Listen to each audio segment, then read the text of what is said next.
Bom dia, minha turma do quarto ano, processo civil.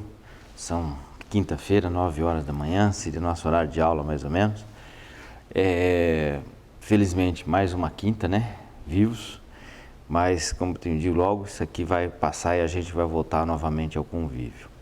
E felizmente, nossa matéria, nosso cronograma, apesar de todos desses percalços que nós tivemos, nós estamos assim, mais do que em dia, né? As aulas são menores de tempo, mas são sem interrupção. Então, se você contar ali, dá praticamente a mesma coisa. Isso nos permite a fazer, como eu tento sempre fazer a cada ano, depois de analisar todos os recursos, uma revisão zona geral, uma revisão detalhada. E como nós temos esse tempo, porque nós vencemos nossa disciplina, eu vou fazer uma revisão geral de todos os recursos, dos princípios, para tornar agora assim, já que vocês agora já estudaram todos eles, tornar a visão mais sistêmica, né? Então, nós vamos começar do começo, do início. Lá nossas aulas lá ainda presenciais, quando nós vimos as questões dos recursos, conceitos, a finalidade e os princípios. E eu começo perguntando assim para vocês, de cara, qual o conceito de recurso? Eu lembro que vocês anotaram, não é? Mas só sem buscar lá no caderno, sem buscar lá qualquer coisa desse sentido, é o seguinte: lembra que o recurso é um remédio? E o que é um remédio? É algo que você toma para acabar com o mal. Então, o recurso é um remédio para acabar com qual mal? A decisão que lhe foi desfavorável. Essa decisão pode ser no meio do processo, no início do processo, como também pode ser negativa lá no final. Às vezes você começa bem, vai tudo certinho e no final para a cabeça. Então, o recurso é um remédio e só se usa remédio quando está doente. Só se usa remédio quando está doente. Não adianta tomar remédio se você não tem doença, ele não vai fazer efeito nenhum. E qual que é a doença aqui? A decisão contrária aos seus interesses. Então, é um remédio que você usa quando você tiver uma decisão contrária aos seus interesses. Essa é a principal ponto. E como todo recurso, como todo remédio, ele tem que ser voluntário. Não existe recurso que seja obrigatório. Então, essa é uma característica fundamental, a voluntariedade. Só toma o remédio quem quer.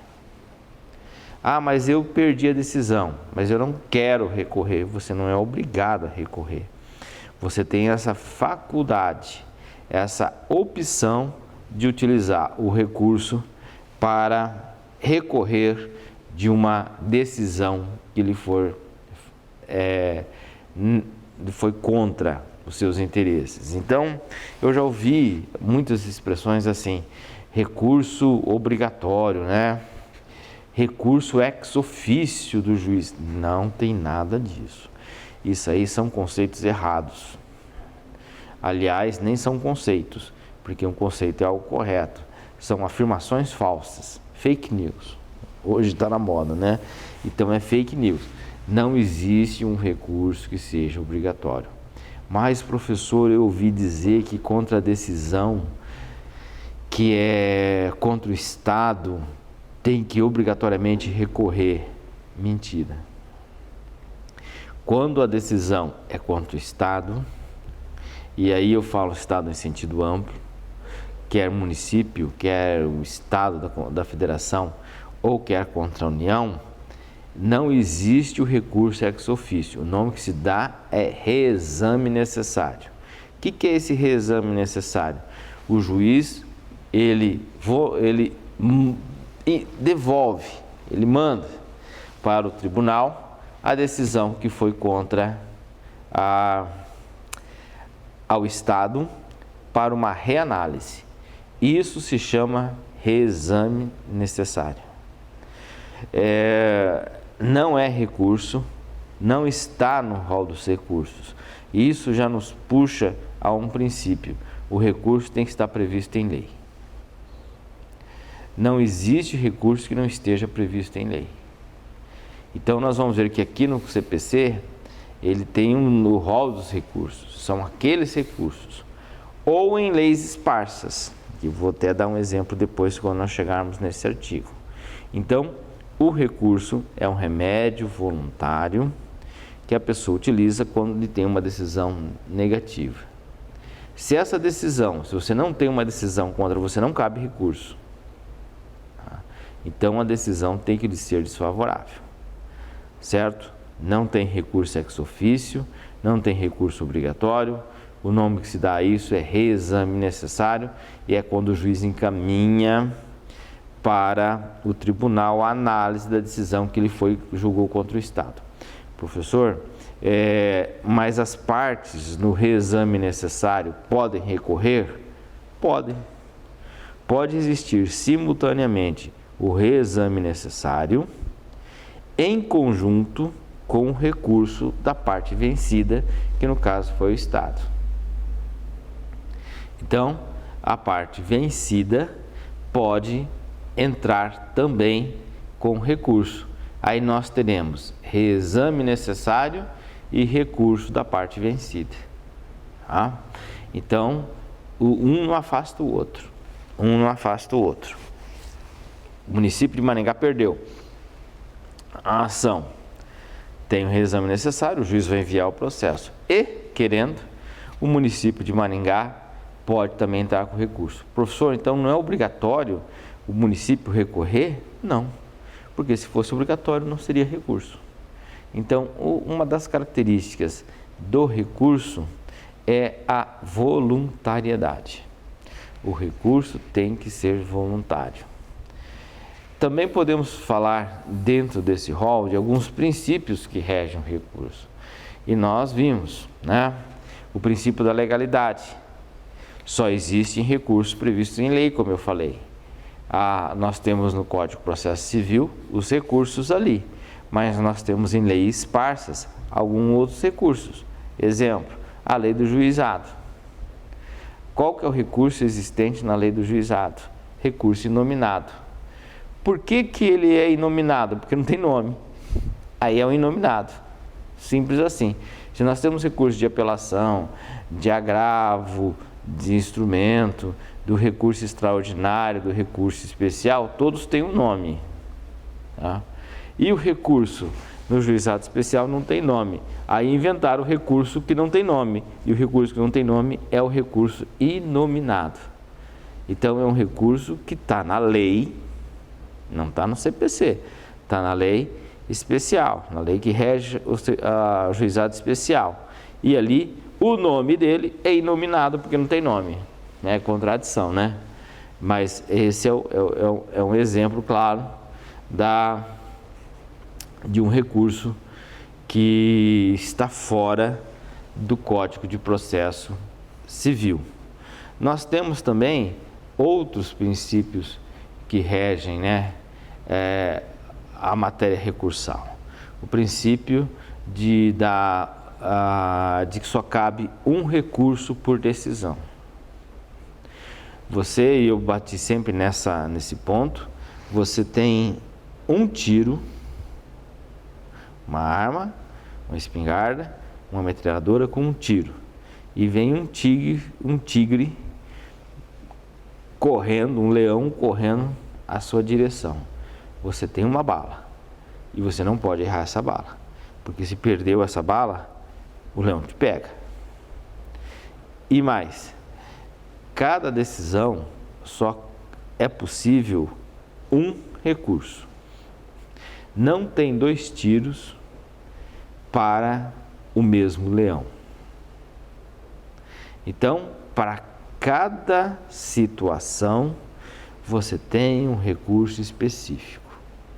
E esse recurso específico você tem que usar adequadamente, senão você dança. Então, fiquem sempre preocupados com isso. E tem que ser o recurso certo, porque se você errar o tiro, você dançou. Você virou estrogonofe do leão, virou picadinho. Então você tem que ter em mente isso, você não pode fazer bobagens. Nós temos hoje nesse CPC uma maior, diria erradamente, uma maior, eu não sei a palavra que eu poderia usar correto, flexibilização. O código é um pouquinho mais bonzinho, o código de 73 ele é mais rígido com relação ao erro grosseiro, né? Hoje, lá no recurso extraordinário especial, se você ainda errar o nome, mas tiver preenchido todos os requisitos, o relator pode te dar uma mãozinha e receber o teu recurso. Mas mesmo assim é um vexame. Você como estudante de direito, que sempre será um estudante de direito, ainda que formado, você não pode fazer besteira. Você não pode errar. O meio é igual o médico, né? O médico se errou, morreu. Ou, ainda que erre, vai deixar uma sequela visível. Um cirurgião plástico que errar o nariz que ele está fazendo, e ao invés de ficar para cima, ficar uma curvatura assim, parecendo um arco-íris, aí tá lá o resultado, né? Aqui você não pode fazer besteira. Você tem que fazer a coisa certa. E para isso você tem que estar sempre seguro da matéria. E segurança só vem com estudos. Então você não pode fazer bobagem. Você tem uma bala na tua arma e tem que usá-la corretamente, né? Então, da unicidade recursal, só tem um recurso para cada decisão. Professor, mas tem uma exceção que nós vimos na aula passada. E eu falei que era uma exceção mandrake, uma exceção que, na verdade, nem poderia ser chamada de exceção. Vocês estão lembrados? Qual que era? É quando cabe simultaneamente o recurso especial e o recurso extraordinário. Mas por que é uma decisão, por que é uma exceção mandrake? Pelo simples fato de que aqueles recursos são temáticos. O que é um recurso temático? Ele está ligado a temas. O recurso especial está ligado a matéria infraconstitucional. Então, quando tiver uma questão envolvendo uma lei, por exemplo, você vai entrar com um recurso especial. Quando a questão for constitucional, você vai entrar com o recurso qualquer, extraordinário, perante o STF. E pode acontecer que, numa única decisão, tenha matéria infraconstitucional, que é aquelas matérias, vou repetir novamente, que é aquelas matérias que não estão ligadas à Constituição, mas a leis, e uma matéria constitucional. E você levou pancada nas duas. Você levou perdeu nas duas. Aí você vai ter que entrar com os dois recursos simultaneamente. Uma para atacar a matéria constitucional, recurso extraordinário, e vai ter que entrar com recurso especial para analisar a matéria infraconstitucional. Observe que esses recursos são simultâneos. Você não pode escolher um dos dois. Eu não quero recorrer da matéria infra, eu não quero recorrer da matéria constitucional. Se você não recorrer dos dois, seu recurso não será aceito. Aí ele perde também um pouquinho da voluntariedade, né? Olha como que aqui envolve uma questão constitucional, uma questão também de quebra lá. Aí eu acho que eu vejo como realmente uma quebra daquele recurso voluntário. Você é obrigado a entrar com um, porque senão o outro não é aceito. Então, nesse caso, você tem que entrar com os dois. Mas por que é mandrake? Porque para a matéria constitucional, você está entrando com um recurso. E para a matéria infra, você está entrando com um recurso específico. Então, na verdade, são 2 recursos, mas cada um atacando uma parte da decisão. Por isso que eu digo que ele é uma exceção Mandrake. Tá? Não sei se vocês conseguiram entender. Porque um recurso ele não vai abranger os 2 temas. Cada um no seu quadrado. Um para a matéria constitucional e outro para a matéria infraconstitucional. Nós vimos também ali um outro princípio da reformatio impeius, né? Tem uns que escrevem com J, reformatio impejus, e outros autores que com reformatio impeius. Eu não vou dizer qual que está correto. Tem que ser aqui um especialista em latim. E eu não conheço latim assim tão profundamente que posso dizer se é reformatio impeius com I ou reformatio impejus com J. Se eu fosse chutar na loteria, eu colocaria como J. É o que eu tenho mais visto. Mas também vai ter com I. Então estou falando aí para vocês já saberem disso. Então, reformatio, se escreve reformatio, in, pejus, ou peius, mas se pronuncia peius. Tá, e o que é esse reformatio impeius? Lembra que eu falei que ela é, para você não esquecer desse princípio, que tanto é no direito penal quanto no direito civil, processo penal e processo civil, melhor dizendo, tem uma música de um grande autor, de um grande poeta nacional, equiparado a Carlos Drummond de Andrade. Quem seria esse autor? Estão lembrados? Que você sabendo esse poema da literatura nacional, você não vai esquecer nunca. Qual que é? Tiririca. Qual que é o princípio do Tiririca? Pior que tá, não fica. Ou seja, se você recorrer de uma decisão, a tua situação não vai piorar. Então você tem essa garantia de que eu recorri, mas conforme nos ensina o grande Tiririca, pior que tá, não fica. Tá? É o princípio da reformatio impeius. Ali vamos passar um pouquinho para o penal, isso é muito importante no direito penal. Alguém foi condenado a 5 anos, você recorreu para absolvê-lo e o tribunal resolveu aumentar para 10. Não vai acontecer.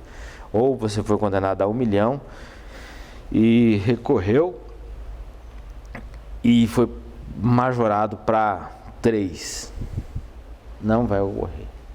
Esse é o princípio do pior que tá, não fica, que é o reformatio impeius. Né? Nós também temos ali a questão da sucumbência recíproca. O que é a sucumbência recíproca?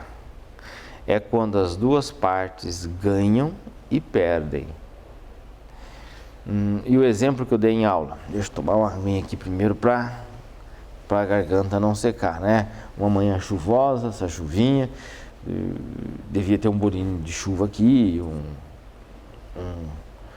um chazinho aqui para eu até não compartilhar aqui com o William, meu xará que está gravando aqui, né? Eu aproveito para agradecer o William que está nos ajudando nessa filmagem aqui, fica atrás das câmeras, né? Sem ele não filmaria nada, mas um bolinho de chuva ia bem aqui, né? Agora, né, William? Seria bem aqui com um chazinho, né? Uhum. Então, essa sucumbência recíproca é o seguinte: você ganhou uma parte do teu recurso de atuação e perdeu uma parte. Eu entrei com uma ação pedindo danos materiais e danos morais. O juiz entende que não houve danos materiais aqui. Eu comprei um carro, não houve um acidente no trânsito. E é muito comum isso, tipo de ação. Aí eu entro com uma ação para recuperar o prejuízo que eu sofri. O cara estava errado. Tá. Bateu no carro do teu cliente. Aí você pede na ação que ele seja condenado, a parte coadversa, a todos a pagar essa indenização por dano material. E pede também um dano moral. O cara bateu na tua traseira. Pois bem, o juiz fala, não, houve realmente um dano material por culpa da parte adversa e eu vou condenar ele a pagar os R$3.000 que ficou o conserto do carro. Ótimo. Dano material. Mas, por outro lado, você pediu dano moral. E o juiz entende. Olha, data vênia, aí o que é o data vênia? Com todo respeito, né? Eu entendo que não houve dano moral. Isso foi um desabor do dia a dia. Essa palavra desabor cotidiano, ela é muito usada para justificar a não condenação em danos morais. O desabor da vida em comum. Sofreu bateu na traseira do teu carro. Isso gera um dano moral, é um desabor que nós enfrentamos no dia a dia. Quando o juiz entender que isso é um desabor do dia a dia, ele não vai condenar a pagar os danos morais. Fiquei na fila do banco por 35 minutos. A lei falava em 20. Houve um dano moral ou houve um desabor? Tem que provar isso. Talvez essa batida pode gerar um dano moral. O carro é um carro de colecionador, que demorou muito para ser restaurado e não tem peças. Eu demorei 10 anos para restaurar esse carro. O cara vem lá e bate na traseira. Vem lá e bate na traseira. E daí? É um dano moral isso? O juiz entende que não. Aí você ganhou danos materiais e perdeu os danos morais. Você ganhou uma parte, perdeu outra. O que você vai fazer? Você vai recorrer, através da apelação, para ter a ressarcimento dos danos morais. Por outro lado, a parte contrária, ele foi beneficiado no sentido que ele não vai pagar dano moral, mas perdeu com relação aos danos materiais. Aí ele vai também recorrer, com relação à sua condenação aos danos materiais, dizendo que não houve culpa por parte dele que viria a ensejar o dano material. Então vocês estão vendo que os dois podem entrar com recurso naquela parte que lhe foi perdida. Então aí nós temos a sucumbência recíproca. E as partes, cada um com o seu recurso, tá? Cada um com o seu recurso. Mas a sucumbência recíproca chama também uma outra figura, um outro instituto. Qual é? Vocês estão lembrados? O Instituto do Recurso Adesivo. O Instituto do Recurso Adesivo é um instituto utilizado quando tem a sucumbência recíproca, uma parte entra com recurso e a outra não. Aí o juiz abre a oportunidade para aquele que está sofrendo recurso, contra quem foi interposto o recurso, fazer sua defesa. Como que chama isso? Quem entra com recurso, entra com as razões. E quem vai responder chama as contrarrazões. No momento da contrarrazão, conjuntamente, olha o conjuntamente de novo, ele entra com as contrarrazões do recurso de apelação que está sofrendo e apresenta o seu recurso adesivo. Então são duas peças distintas, não são na mesma peça, são peças distintas, em que ele tem que entrar aí com seu recurso adesivo. E eu também falei que tinha uma grande música da literatura da MPB que lembra o recurso adesivo. Qual que é que vocês estão lembrados? Alguém deve ter anotado aí, né? É o recurso, aquela música que diz: aonde a vaca vai, o boi vai atrás. Por quê? Você entrou com o recurso adesivo, o teu recurso adesivo segue obrigatoriamente o destino do recurso principal. Se o juiz não aceitar o recurso principal e a vaca for pro brejo, né, o boi vai junto. Também não vai ser analisado. Então, a sorte do teu recurso adesivo está diretamente ligada ao andar da carruagem do recurso principal. Então, esses são alguns pontos fundamentais, importantíssimos, da teoria dos recursos, para que vocês tenham um entendimento de todo o processo recursal que nós estamos estudando. Isso aqui é uma recapitulação, vocês têm tudo no caderno. Tá? Passei tudo isso para vocês, correto? Daqui a pouco nós voltamos com a continuação dessa aula para vocês aprenderem certinho. Valeu!